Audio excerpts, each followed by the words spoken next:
important because I know for me as an analyst, I can very easily get like stuck into the weeds of the Yeah. charts and the intermarket relationships and correlations coming and going. I have to sit there. I go, even I confuse myself. Maybe it goes back to what you were saying before. You're gonna have to zoom out and put things into bigger context when a big move happens, whether to the upside or the downside. I feel like it's Gap 101 happening right now with some of these charts. I mean, it's basic foundational technical analysis stuff, these founding principles. Hey there, everyone. Dave Keller here with Market Misbehavior, welcoming you to our latest episode of the Market Misbehavior podcast. Great discussion to share with you today with John Kolovos. John is the Chief Technical Strategist at Macro Risk Advisors. He's the current president of the CMT Association. He's a dual charter holder, the CMT in Technical Analysis and the CFA in Fundamental Analysis. He also teaches a fantastic course at Brandeis University, and I know it's fantastic because I used to teach it a number of years ago, and his is way better than mine was. I would hazard a guess to confirm because he's a smart guy and does a great job inspiring students at Brandeis to use technical analysis. I hope you enjoy this conversation. We talked about a lot of things from a sort of macro technical perspective, a high-level review of the major indexes, leadership themes, leadership rotation, and some of the key charts and areas of opportunity that he's identifying as we progress through the first quarter of 2026. So please enjoy this interview with John Kolovos of Macro Risk Advisors. Super excited to be catching up with John Kolovos. John's the Chief Technical Strategist at Macro Risk Advisors, coming to us from the Boston area. Good to see you again, John. How are you? Good to see you, Dave. I'm doing fantastic. It's pretty cold up here, but doing all right, though. You and most of the country have been dealing with like the frosty winter conditions. Luckily, in the Boston area, I think you're familiar with it. I think you've gotten through some winters before, so I think you'll be resilient as always. But hang in there. We've got some pretty classic, absolutely normal weather in the Pacific Northwest, which we're thankful for. But hang in there. It was awesome to see you a couple weeks ago at the CMT Association Midwinter Retreat in Tampa, which was a fantastic event. Awesome to see you. And I'm going to ask you a little bit about some of the stuff that we heard about. But overall, I mean, what were your takeaways from that gathering, Well, just for those that didn't attend? Yeah, it's fair. So a couple things, I've been going to conferences 20 years, 20, 30 years at this point. And a lot of times when you go to these things, you just like, just they're boring. You don't learn anything. I still find something to learn when I go to these conferences, in particular the CMT stuff. And I'm not just saying this, but I told you this. After you presented, I was just like, that was awesome. And I've seen you present 1,000 times, and each time you go, I pick up something new about it, and it was just refreshing. And what I really liked about yours was that, you told us, what was the line? When in doubt, zoom out. And I think that's so important because I know for me as an analyst, I can very easily get like stuck into the weeds of the charts and the intermarket relationships and correlations coming and going. I have to sit there. I go, even I confuse myself, right? And when you said when in doubt, zoom out, I was like, oh, come on. It was such a great reminder. And your presentation honestly was like my most favorite one.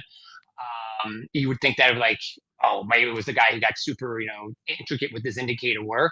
Yeah. Wonderful. I like that stuff. But for some reason, I guess maybe at my point in my career, I'm also trying to, I think what's additive in my career now is what I pull back, right? What I take away from it, for subtraction in a way. I forget the term I'm using, but I'm trying my hardest now is to give less and be able to provide more at the same time. Like, how am I going to say? Like, it's easy to put a lot of indicators on charts.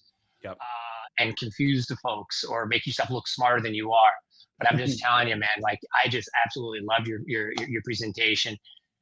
Did you get a chance to walk around and talk to folks there? I mean, to me, that was the second highlight was just the people who were there. 100%. And so the Venmo is just John Kolovos, right? That's where I send the payment. Yes, that's right. Thanks. No, honestly, that's very, very kind of you to say. The event was awesome. The speakers were excellent. I thought walking around, there are a number of people, as you know, a number of financial advisors that use technical analysis. A couple of them on a panel and in presentations, but then a number that I talked to as well from around the U.S. And I thought what was interesting to me was how when you use technical analysis and you have kind of your fund or your role or your clients you're working with, you get very focused on, here's how technical analysis helps me, here's how it makes sense, here's my process, here's my routine. But what I take away from going to those events is just talking to other people and just seeing people in very different roles, and how, for some of them, using technical analysis to have a better conversation with a client, using technical analysis to think about risk management and illustrate it as a history lesson. I thought those are some of my favorite takeaways out of that. Yeah, and I would say one thing with the CMT also is it's that whole sense of community. Like for me, Yeah. like I got up and gave my spiel, right? I talked to gave my outlook, all that stuff, right? But then like over the years, when I would talk to people during these networking breaks, they would compare notes, but they would teach me something new about how they look at the world. And I think as we get older, we have to continuously learn. And that community, I heard this a couple times that weekend, which was, there's no egos here. Everybody's so warm and welcoming. And we're happy to share ideas. When you go to other conferences, people clam up. I'm not telling you my secret sauce. I'm not helping you at all. Here, we're all trying to help each other. We're all in the same boat together. Try to help our clients, whether it's your family or it's your institutional clients, to do better. We're all in the same boat.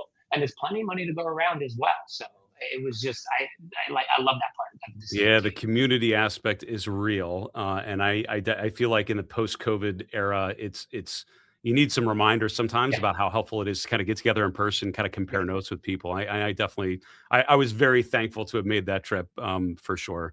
I'll look forward to the next one. Hey, so let's talk about market conditions. I mean, there's no shortage of things to try to go through given everything that's happening so far in 2026. I mean, I know. You did a great market outlook. I think you were with Gina Martin Adams, if I remember right, on the panel, which was awesome. You guys shared some really interesting kind of structural long-term insights and talked about a lot of the rotational aspects that I think we're very much seeing since you guys gave that presentation.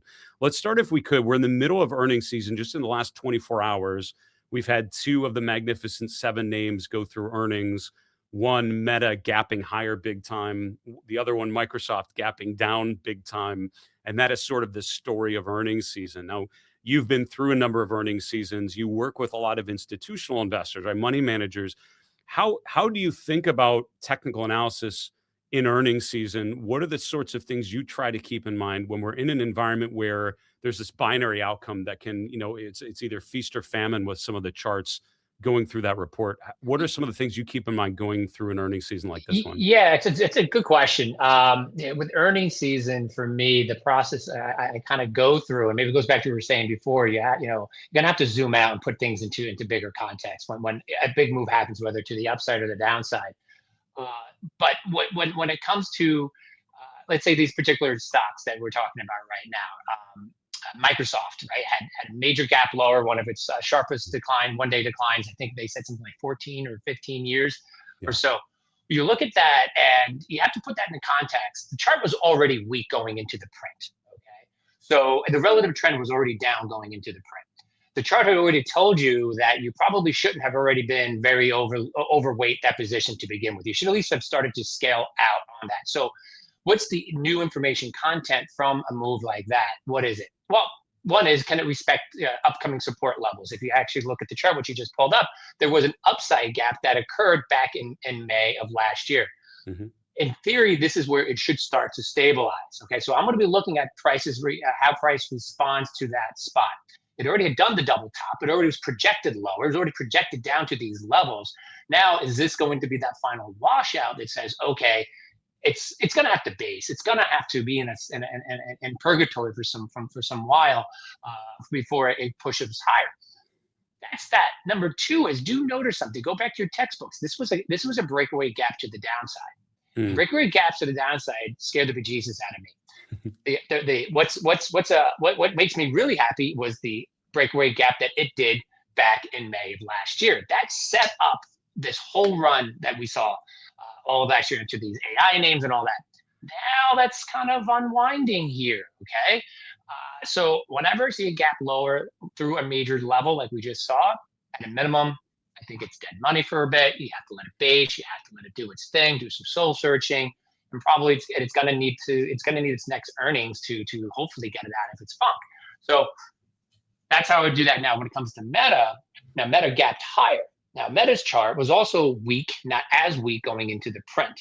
What it did was it actually gapped up and did a breakaway gap to the upside, and it's filling in the previous gap. So for this, Going forward, okay, is will it respect the gap that it just did? Because technical things happen for fundamental reasons, right?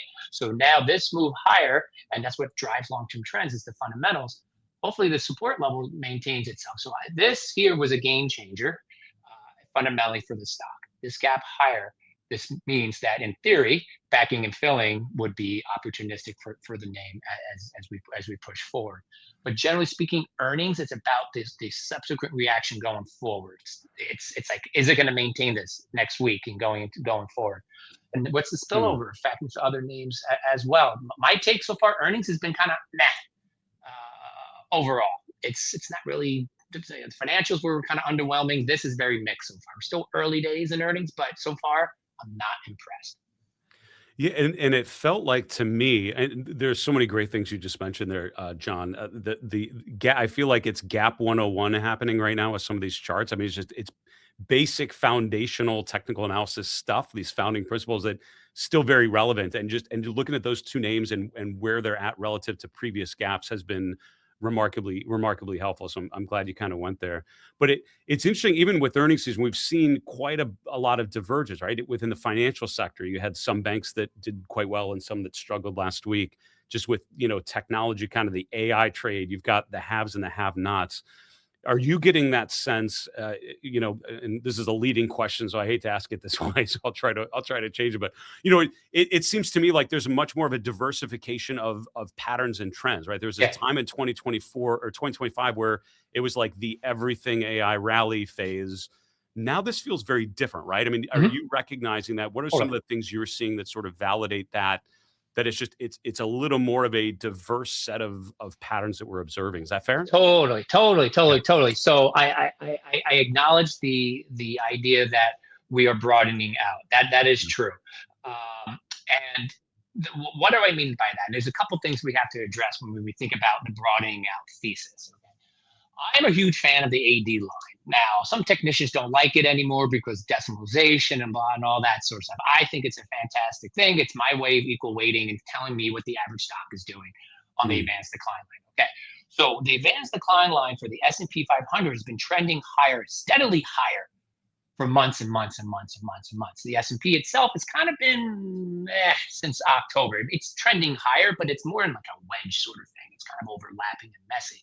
But the 80 line's been strong. So what does that tell us? Well, the textbook tells us, well, breadth of supporters, so I guess that's bullish. Yes, but from a portfolio construction standpoint, that's telling me that I need to broaden out my exposure. More stocks are advancing. I want to broaden out my exposure. So conversely, when we had this narrow and concentrated tape of like 18 months ago, the tape was going up, but which way was the AD line going? It was going down.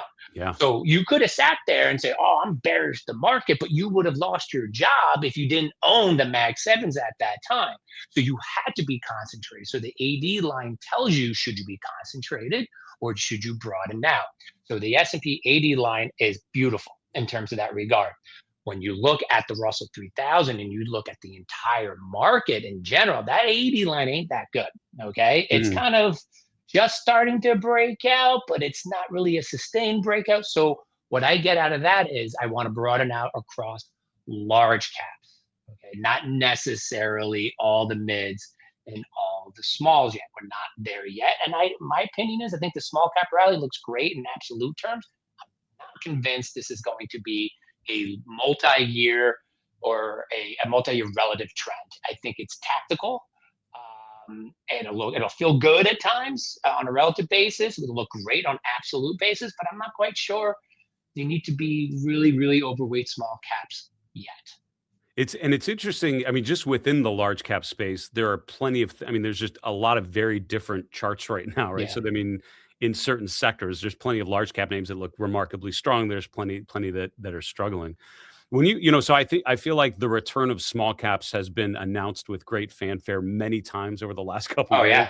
Yeah. It's never played out. It's played out in a short period of time for just a little window, but then we go back to just the general idea that large caps are where they're at. I mean, is that something that eventually changes, or I guess what gives you conviction that the small cap breakout this time? Is it just the fact that we've seen this before and it's never really materialized? To be honest with you, Dave,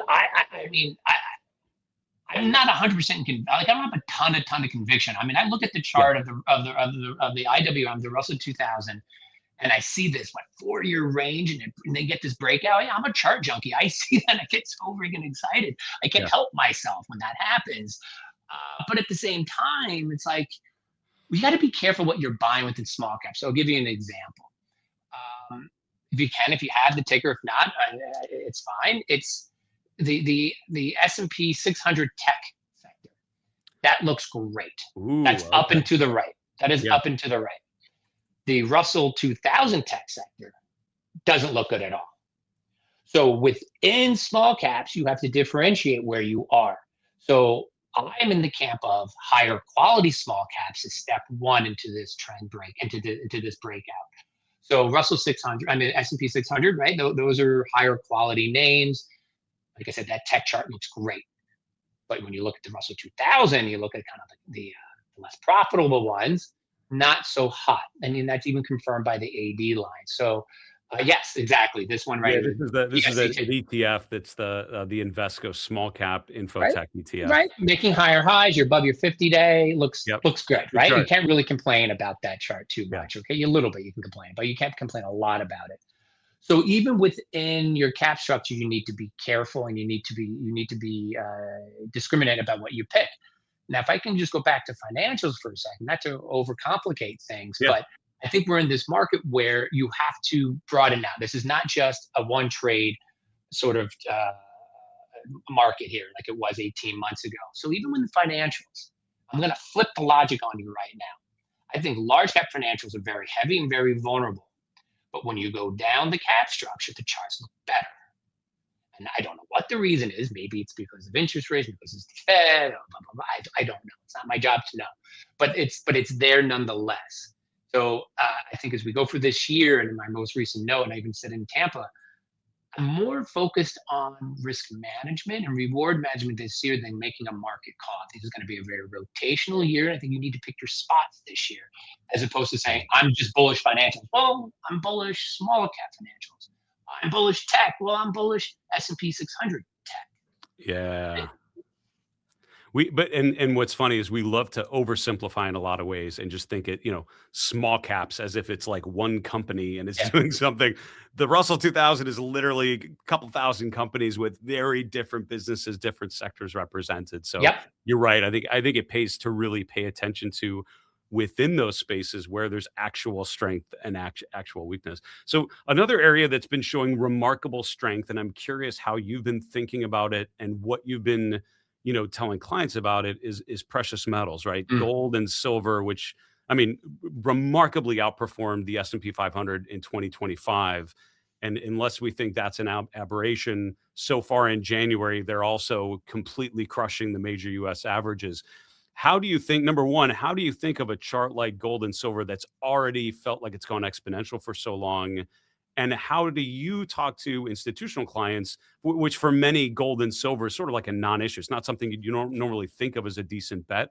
Is that changing? I mean, do you find there's an appetite for those precious metals kinds of trades these days? Yeah. Okay. So I'll answer that in two ways. How am I interpreting it, or how am I Mhm. looking at it as, and then how am I talking to clients about it? Now, from Yeah. my perspective, how I'm looking at gold, let's use that as an example. This is exactly what trend followers live for: right tail events.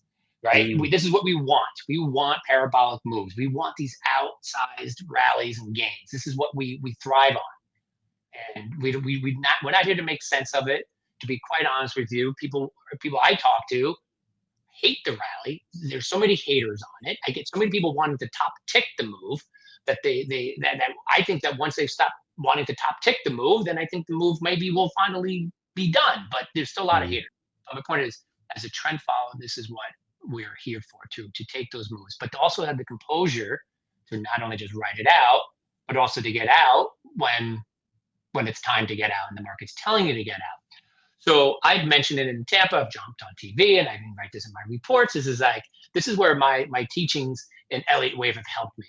And I actually Mm. picked a lot of the Elliott Wave, picked it up when I was working at Fidelity, and I learned it from other folks, not just Fidelity folks, but like when I was on the buy side, I was able to see the sell side work, and I was exposed to Elliott, and it really just made a lot of sense to me. Doesn't really work well on equities per se, but it works fantastically well on the intermarket stuff, and particularly commodities.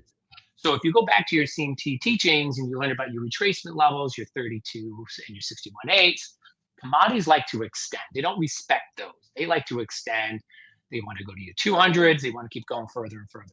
So we're getting extension moves within commodities. Also, this is what wave threes look like. They are the most powerful moves in your trend. Okay, so that is the really exciting part of any trend, is that third wave higher. Okay, so this is where we are. My take overall with commodities, and this is a generational bull market, and we have years and years and years and years and years and years to go for this thing.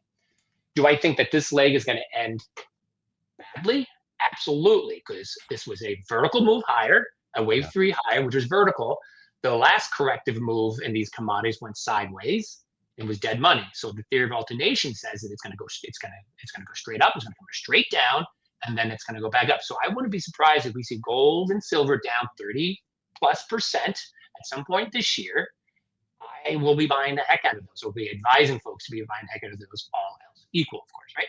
So that's how I'm looking at it. As I'm excited as a trend follower. What am I telling my clients is it's part of the rotational trend, and it's two parts. If you have the ability to buy metals and mining, then buy metals and mining and enjoy that ride while you can. My international clients really thrive on the commodity stuff. They have to be exposed to more important than the benchmarks. So I'm holding hands and getting them mentally prepared for the inevitable, but the inevitable hasn't happened yet. So trailing stops, 10-day moving averages, 20-day moving averages, very, very helpful for getting you out, because you don't know when it's going to end. It was overbought 2-3 months ago. You just don't sell overboughts. This is a trend. You wait for those stops to get hit.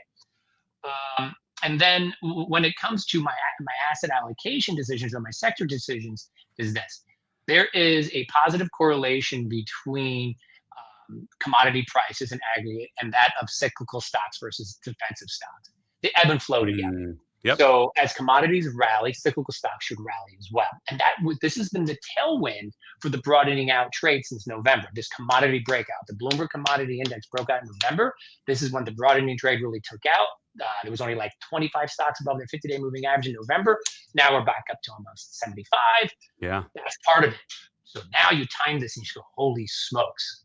These trends are bullish, but they're far from timely at this point. And we'll talk about Bob Farrell. What does he say? These V moves are not gonna correct by going sideways.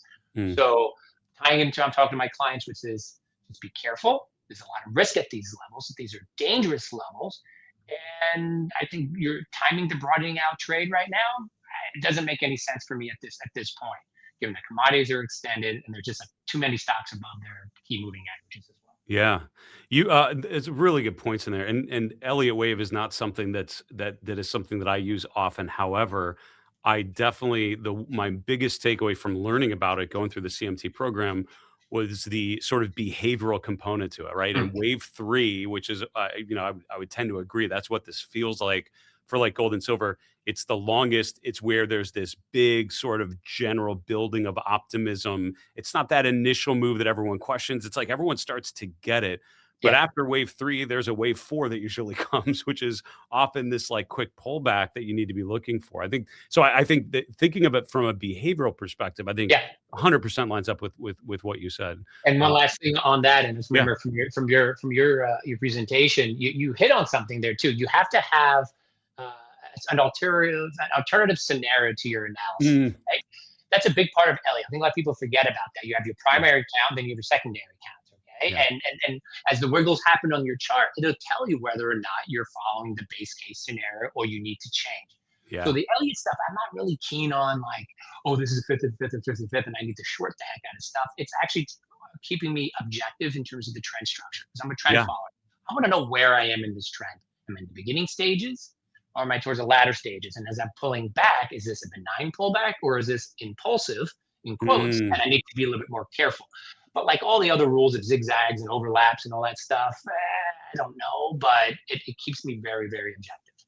Yeah, no, I think those are really good points in there. You'd mentioned briefly as we were just as you were commenting about international stocks, looking at non-US markets, they outperformed the US, and while we're all excited about US based AI companies, outside the US was just a better place to be. And that's weaker dollar was a big part of that last year, but also just the general strength of those markets. Is that a theme that you see continuing? Is that because I think for a lot of US based investors, there's a huge blind spot for non-US markets and they're just sort of not Yeah. focused there. Is that an area we should still be looking for opportunities, or is that a thing that's had its run? I mean, and what gives you conviction on that? It's probably tactical at this point, Yeah. but it depends on a couple of factors. So what do I mean by that? If you just did a simple relative performance line of emerging markets to MSCI ex US, it's still in a very, very much in a downtrend. If you were to pull it up, I don't know if you have it, doesn't matter, but I'm trying to paint the picture for those who are listening, is that it's been in a take my word for it, it's been in a 14-year downtrend, Yeah. 14 years. And it's just starting to poke its head up. Is that sustainable? Am I really going to run to our, where we used to work to that over at Fidelity? It's like, no, you need to buy hand over fist on something that only move very tiny. Nah, I don't think so, but it's on my radar, and I think it's quite interesting. Hmm. Now, in absolute terms, I love emerging markets. I'm a secular bull. I think that's going to rip for a lot longer. EFI also did a nice breakout, but I like EM over EFI in general. But Hmm. what is the driving factor? If I were to narrow this down to one, like how can I triangulate this? It goes down to the dollar. Now, the dollar has been in a bear market for 2 to 3 years now at this point. This acceleration lower is nothing new. It's been a bad chart for a while. Yeah. Now, what are we going to do with this chart? Because it's already been correcting for a couple of years. It's done from an Elliott standpoint, almost a near perfect ABC decline, a measured move. Yep. The C wave equals A wave. You're almost there. My target since 22 was it's going to get down to around 90, more specifically 93. Getting really, really close Very to close. it now. So I have to start thinking about this.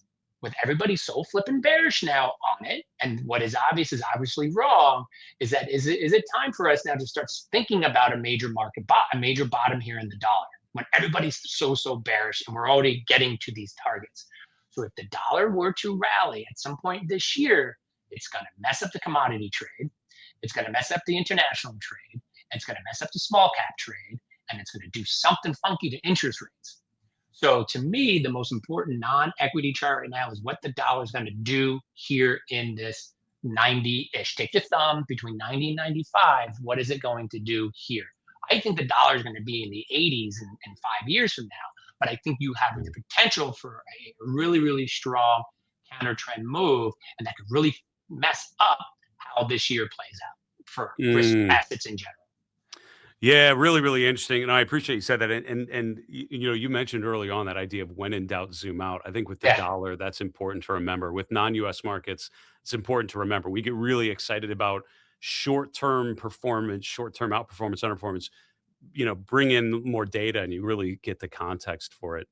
You had mentioned, John, and I jotted down earlier in an answer to a question, you had said, when I think I got it right, technical things happen for fundamental reasons. Mm-hmm. And I love that quote. Can you tell me a little bit more? Because a lot of people watching and listening use charts. Those are people that have come into my work and what I do. But, I think helping them understand the relationship between what's happening on the chart and what's happening with companies. You are one of those rare dual charter holders of having a CFA and a CMT, which means you've kind of studied and abiding by the ethical standards of both of those, but also you're aware of that. What does that mean when you say technical things happen for fundamental reasons? What does that mean when you're looking at a chart? So basically, you know what this comes from? And you oh my God, you used to teach at Brandeis. I teach at Brandeis right now, okay? And they've done a better job than I did for the record, I would say. Right. So check this out. So this year as I was prepping for this semester, going through the Dow Theory stuff. Well, that's exactly what Charles Dow was telling us. He didn't create the Dow Jones Index to trade futures and make ETFs off of it or do anything. It was a barometer for the economy. And he said in there with not just identifying that the markets have 3 different trends, but he also said that they actually have to move for some reason other than pure speculation. Hence, why did he decide to use the transportation index to confirm what was going on? That was the fundamental confirmation, is what he said with the industrials. So That's just a fancy, I'm just using a fancy term, but he actually noticed that over 100 years ago, that technical things happen for fundamental reasons. So over the long run now, if you take a step back, most charts, price tends to ebb and flow with revenue. They tend to ebb and flow with revenue on the long term. And look, I'm a chartist. I wish that my process is what determines reality. But no, when you buy a stock, you're buying a living entity. You're buying a company with employees and a product. Okay, those fundamentals have to be there for the trend to be sustained over time. Our job as technicians is to navigate that difference between fundamental value and market expectations. Oftentimes, the technicals are going to lead the fundamentals for sure. The sweet spot is when they line up, and that's usually in wave threes, by the way. But anyways, so technically it's having fundamental reasons. So when you see a gap up, respect it. You see a gap down, respect it. When you hear product changes and you see things going on with the company itself, respect that, understand, because it's ultimately a mosaic of what we're trying to do, right? We're trying to analyze the company, and we're also trying to analyze the stock. Okay, I'm a technician. I give them the stock ideas to my clients. They're the ones who are using the fundamentals to kind of create a holistic view of what's going on. So you need both to be really, really, really successful over time. So the fundamentals do make the charts over the long run. Over the short term, it's human emotion. I love it. There's the Benjamin Graham quote about in the short term it's a voting machine, and long term it's a weighing machine. Playing along that theme, I think that's well said.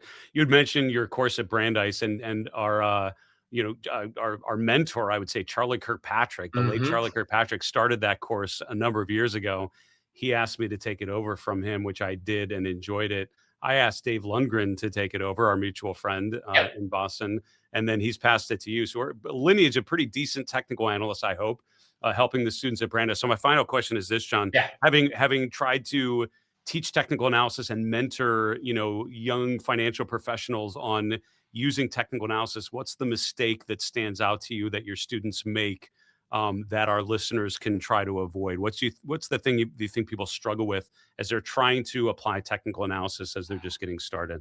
A very good question. I think what they're trying to do is they're trying to force their views onto the chart instead of the chart trying to force their views onto them. So they already are coming to the chart with a bias. They're already going into there with a preconceived notion of how things should be, but in reality, that's not the case. So I always start off the semesters like, hey, pick a stock, let's track it throughout the semester. And lo and behold, many of them, no fault to them, it's just the stock just doesn't work. Are you still sticking with it or not? The stock's already down 50%. Oh, I like it fundamentally.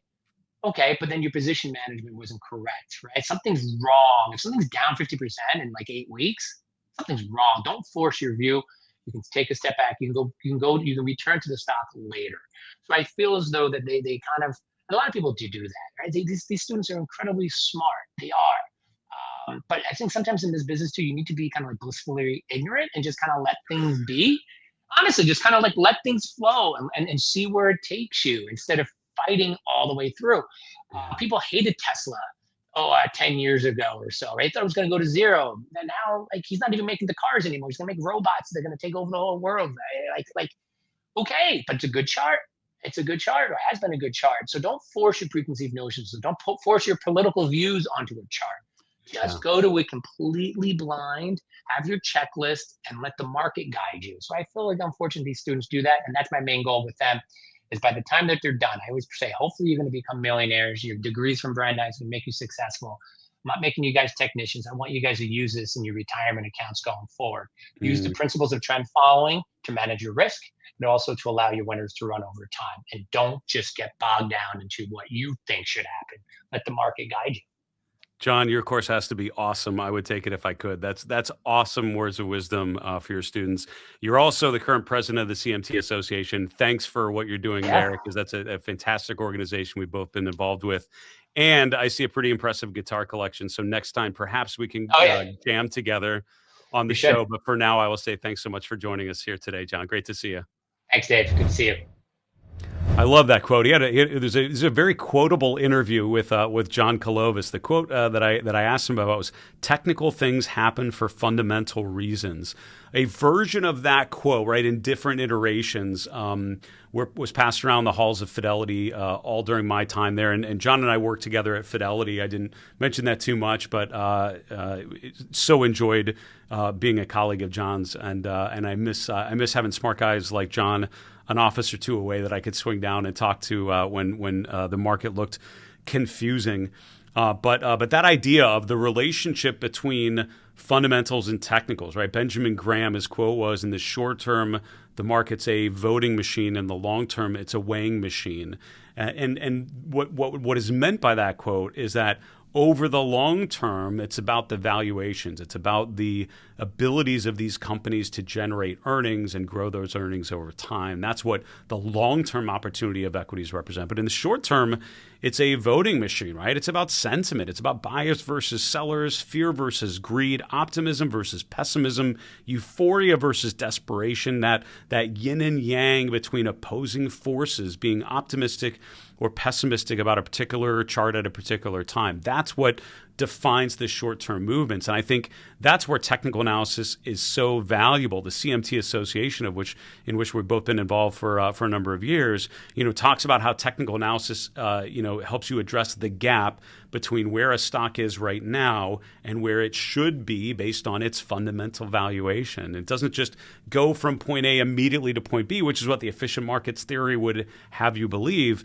There's a process, and it kind of goes from point A to point B, not in a straight line, but it fluctuates, and it goes a little too high, a little too low, and overshoots and undershoots, and that's why the charts have little squiggles, and that's why we can use technical indicators to analyze them. So I'm really glad that John went there, and I'm glad we were able to tease that out a bit.